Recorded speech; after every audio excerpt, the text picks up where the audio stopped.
అందరికీ ముందుగా దేవీ నవరాత్రుల శుభాకాంక్షలు. మొదటి రోజున బాల త్రిపుర సుందరి దేవిని పూజించాలా లేదంటే శైలపుత్రిని పూజించాలా అని చాలా మందికి డౌట్ ఉంటుంది.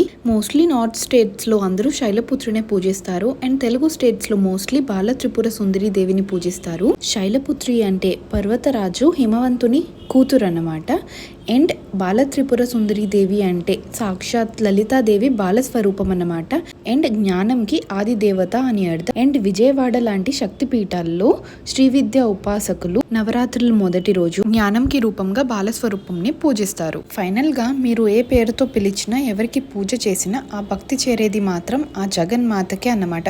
సో మీ దగ్గరలో ఉన్న శక్తి పీఠం ఏదో తెలుసుకొని పూజ చేసుకోండి. ఎవరిని పూజిస్తున్నారు అని కాదు, పూజ ఎంత భక్తి శ్రద్ధలతో చేస్తున్నారు అనేది చాలా ముఖ్యం అన్నమాట. అండ్ సో మాకు దగ్గరలో శక్తి పీఠం విజయవాడ ఉంది కాబట్టి మేము బాల త్రిపుర సుందరి దేవినే పూజిస్తున్నాం. ఈ రోజు ఎవరైనా చిన్న పిల్లలు 2 to 10 years లోపల ఉంటే వాళ్ళని అలంకరించి వాళ్ళకి తాంబూలం ఇవ్వాలి. ఫస్ట్ లో మాకు అంతగా ప్లాన్స్ ఏం లేవు, బట్ లేటర్ రీచ్ చేద్దాం అనుకున్నాం కాబట్టి సారీ డ్రేప్ చేసాము. నెక్స్ట్ పారాని పెడుతున్నాం కాళ్ళకి చేతులకి. అండ్ చిన్న పిల్లలు అంత ఫాస్ట్ గా రెడీ అవ్వరు, చాలా టాంట్రమ్స్ చూపిస్తారనమాట. బట్ మాకు అలాంటి ప్రాబ్లం ఏం లేదు, చాలా బాగా రెడీ అవుతారనమాట మా దేవి గారు. మా బాల త్రిపుర సుందరి దేవిని రెడీ చేశాక తాంబూలం కూడా ఇచ్చి ఆశీర్వాదం కూడా తీసుకున్నాం అక్క నేను.